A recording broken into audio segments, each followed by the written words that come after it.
사람은 하나님의 도구일 뿐이에요.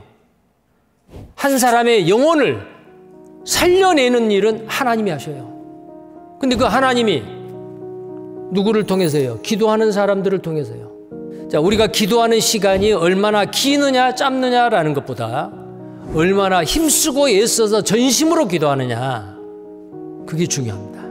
얼마나 진실되게 하나님 앞에 기도했느냐, 간절히 온 힘을 다해서 죽어가는 영혼, 지옥 갈 영혼을 위해서 우리는 얼마나 간절히 중보의 기도를 해야겠어요. 구원을 받은 역사, 하나님의 일이 우리를 통해 나타난다는 말이에요. 기도 안 할 수 있겠어요?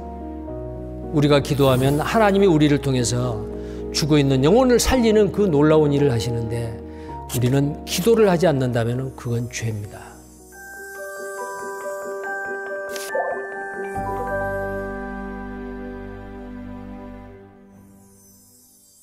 자, 몇 군데를 또 보겠어요. 마가복음 1장 35절입니다. 같이 읽겠습니다. 새벽 오히려 미명에 예수께서 일어나 나가 한적한 곳으로 가사 거기서 기도하시더니, 새벽 미명이라 그랬죠.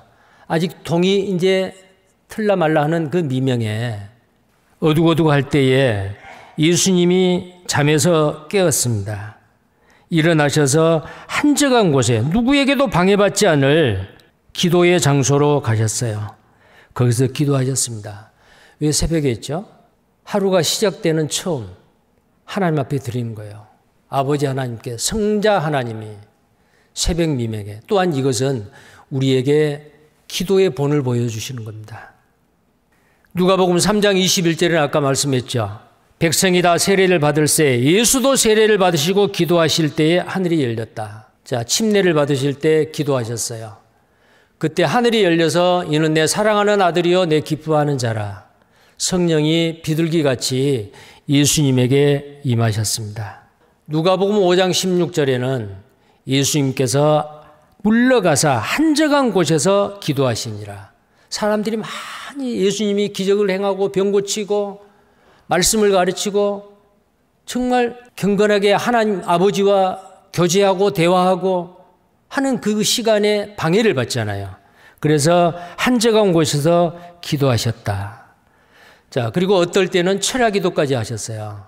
누가복음 6장 12절, 이때에 예수께서 기도하시러 산으로 가사 밤이 맞도록 하나님께 기도하시고 하나님께 기도했다. 밤새도록 기도했단 말이에요. 날이 새도록. 철야 기도죠. 산에 가서 한적한 곳에서 기도하셨습니다.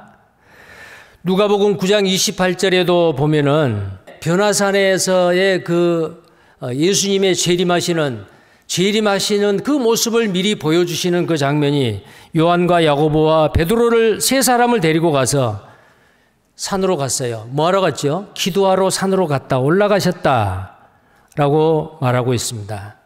그 다음에 누가복음 22장, 아까 말씀드렸던 정말 아주 십자가의 사건을 앞에 두고 기도하셨던 그 내용인데요. 누가복음 22장 44절입니다. 같이 읽겠습니다. 예수께서 힘쓰고 애써 더욱 간절히 기도하시니 땀이 땅에 떨어지는 핏방울이 되더라. 예. 그리고 46절에 이르시되 어찌하여 자느냐? 시험에 들지 않게 일어나 기도하라. 예수님은 간절히 정말 전심전력을 내서 힘쓰고 애써서 더욱 간절히 기도하고 있는데, 자, 여기에 더욱 힘쓰고 애써 기도했다. 이것은 원어에는 그렇대요. 싸움이래요, 싸움. 그리고 씨름이랍니다. 싸움하다, 씨름하다라는 그 의미를 가지고 있대요. 자기의 육신과 악한 마귀와, 마귀는 어때요? 마귀가 광야에서 시험을 했잖아요. 아마 이때도 예수님에게 이 잔을 내게서 지나가게 없어서, 할 수 있거든 이 잔을 지나가게 없어서, 죽지 않고도 세상 사람들을 구원하는 방법이 있지 않을까, 뭐 그렇게도 생각을 하실 수도 있었겠죠. 그러나 하나님의 뜻이 아니에요. 아버지 뜻이 아니에요. 내 원대로 마옵시고 아버지의 원대로 하옵소서. 그 기도를 하실 때 이렇게 힘써서 애써서 온 힘을 다해서 기도하셨다고 말이에요. 자, 우리가 기도하는 시간이 얼마나 기느냐 짧느냐라는 것보다 얼마나 힘쓰고 애써서 전심으로 기도하느냐, 그게 중요합니다. 얼마나 진실되게 하나님 앞에 기도했느냐. 누구를 위해서 기도해요? 나의 육신의 정욕을 위해서, 나의 사사로운 이익을 위해서 기도하면 안 되죠. 하나님의 영광을 위해서, 하나님의 뜻을 위해서, 다른 사람을 위해서 기도할 때 어떻게 해야 돼요? 간절히 온 힘을 다해서. 죽어가는 영혼, 지옥 갈 영혼을 위해서 우리는 얼마나 간절히 중보의 기도를 해야겠어요. 그 기도의 능력을 힘입어 죽어가는 영혼이 살아난다. 우리가 주님 앞에 가면 알 겁니다. 어떤 사람이 구원받아 천국에 와 있는데 누구의 기도에 힘을 입어서 하나님이 그 사람 구원해 주셨다. 우리는 모두에나 아니면은 구역모임, 조모임에서 기도 부탁을 받지요. 그냥 듣고 스쳐 지나가 버리지 마세요. 메모를 해서 기도할 때 그 사람의 이름을 들어서 조목조목 구체적으로 기도해 주십시오. 자, 이렇게 기도했을 때에 이 기도의 능력이 어떻게 나타나요? 지금 현대교회와 초대교회에는 차이가 많죠. 초대교회에는요, 베드로가 설교하니까 3,000명 구원받고 5,000명 구원받았어요. 많은 사람이 구원받았어요. 날마다 구원받는 사람이 늘어났어요. 자, 그 내용을 한번 보시죠. 사도행전 2장입니다. 47절입니다. 하나님을 찬미하며 또 온 백성에게 칭송을 받으니 주께서 구원받는 사람을 날마다 더하게 하시니라. 우리는 이 기도하죠. 하나님, 우리 교회에 구원받는 수가 날마다 생기게 해주세요. 그렇게 해서 확실하게 구원받고 교제에 딱 붙은 사람이 날마다 한 사람씩만 생겨도 1년이면 365명이 교회의 형제로서 굳게 서 있겠죠. 그런데 그렇지는 않은 것 같아요. 어느 지역교회가 되든지 간에. 근데 초대교회는 어때요? 날마다 구원받는 사람을 날마다 더하게 하시니라. 그 다음에 4장입니다. 4장 4절이에요. 말씀을 듣는 사람 중에 믿는 자가 많으니 사람의 수가 약 5천이나 되었더라. 한 5천 명 정도 구원받는 사람이 늘었어요. 5장 14절입니다. 사도행전 5장 14절. 믿고 주께로 나오는 자가 더 많으니 남녀의 큰 무리더라. 자, 믿고 주께로 나오는 자가 더 많았어요. 그러니까 더 많았다고 말은 앞에 4장에서 2장에서 그 나오는 사람보다 더 많았어요. 자, 그 다음에 6장 7절입니다. 하나님의 말씀이 점점 왕성하여 예루살렘에 있는 제자의 수가 더 심히 많아지고 허다한 제사장의 무리도 그 도에 복종하니라. 네 지파의 제사장까지도 구원받는 역사가 일어나네요. 근데 여기 뭐라 해서 심히 많아져.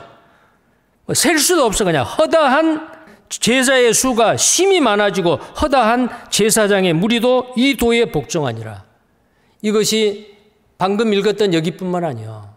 사도행전 27장의 매 장마다 승전고가 울려 퍼져요. 이유가 뭘까요? 왜 이렇게 됐죠? 이 비법이 뭐예요? 그럼 왜 오늘날 교회는, 현대 교회는 초대교회와 같지 않지요? 초대교회의 하나님하고 지금의 하나님하고 다릅니까? 어제나 오늘이나 동일하신 주님이시고 하나님이시지 않습니까? 능치 못함이 없으시고 전능하신 하나님이시지 않습니까? 근데 왜 초대교회하고 오늘날의 교회하고 차이가 있죠? 그 이유도 또한 있습니다. 보시겠습니다. 초대교회의 승리의 비결은 바로 이것입니다. 사도행전 2장 42절입니다. 저희가 사도의 가르침을 받아 서로 교제하며 떡을 떼며 기도하기를 전혀 힘쓰니라. 기도하기를 전혀 힘썼다 그랬어요. 한 사람의 영혼을 구원하는 것은 감히 어느 사람이 할 수가 있어요. 사람은 하나님의 도구일 뿐이에요. 한 사람의 영혼을 살려내는 일은 하나님이 하셔요. 근데 그 하나님이 누구를 통해서요? 기도하는 사람들을 통해서요. 그래서 초대교회 성도들은 기도하기를 전혀 힘썼다. 전혀 힘썼다 그 말은 씨름했다, 싸웠다 그 말이요. 기도의 싸움입니다. 그 다음에요. 6장 4절입니다. 6장 4절 다 함께 읽겠습니다.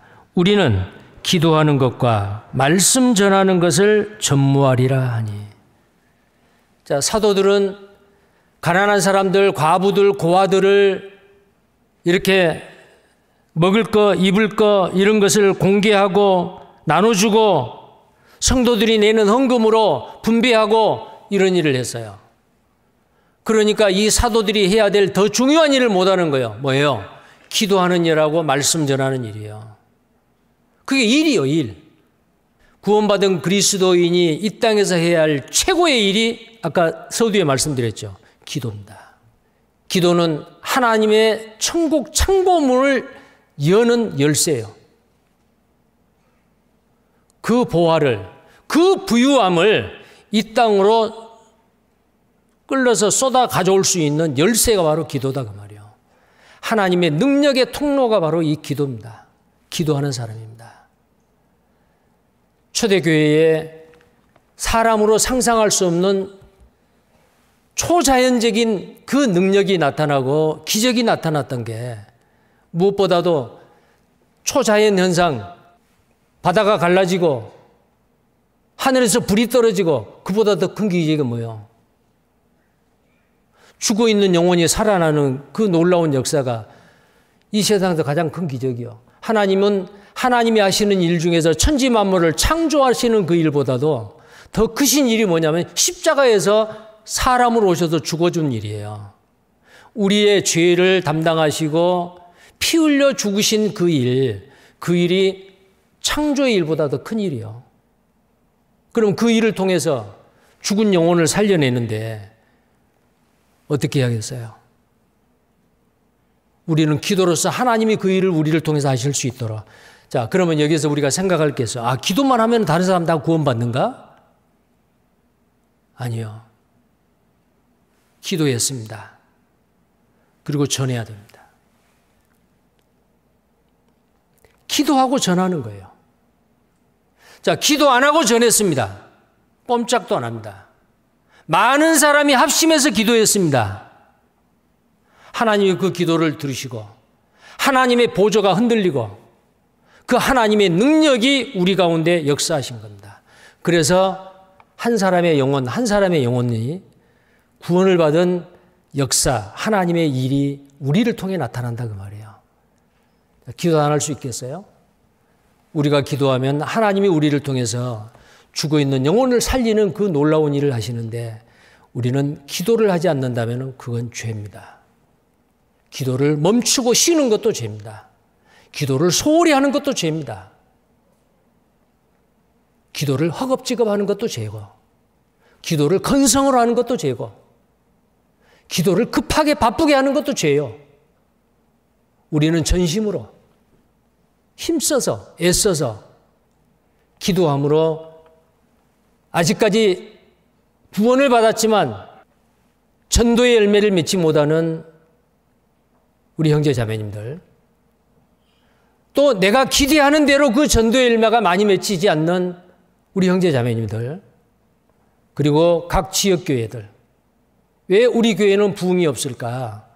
이유가 있습니다. 구하지 아니함으로 얻지 못함이라. 기도하셔야 됩니다. 기도하겠습니다.